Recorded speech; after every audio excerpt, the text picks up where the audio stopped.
les 5 ans, c'est le même rituel à Pékin. Les dissidents sont assignés à résidence, les usines polluantes mises à l'arrêt, alors que les massifs de fleurs, eux, viennent décorer les rues de la capitale. Rien ne doit gâcher le congrès du Parti communiste chinois. Cette année se tient le 20e de l'histoire du pays. Mais un congrès, qu'est-ce que c'est au juste?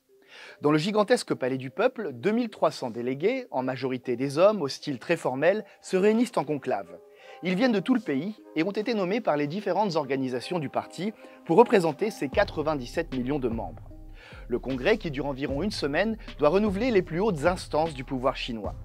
En bas de la pyramide sont d'abord élus à huis clos les 205 membres du comité central, qui comprend les principales figures de la politique et de l'armée. Ces derniers nomment le Politburo, puis le comité permanent, le cercle le plus puissant du pouvoir. Ils sont actuellement 7 hommes. Parmi eux est finalement choisi le titulaire du poste suprême, celui de Xi Jinping, le secrétaire général du Parti communiste. La plupart du temps, il est aussi élu ou réélu à la tête de la plus grande armée du monde, un poste incontournable pour sécuriser son pouvoir.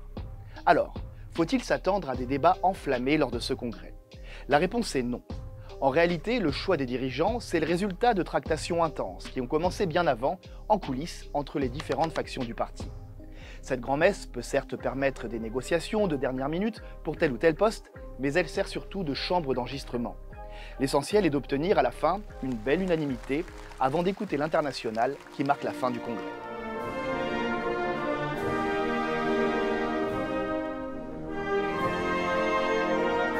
On sait maintenant ce qu'est un congrès, mais quels sont les enjeux cette année? On en parle dans notre prochaine vidéo.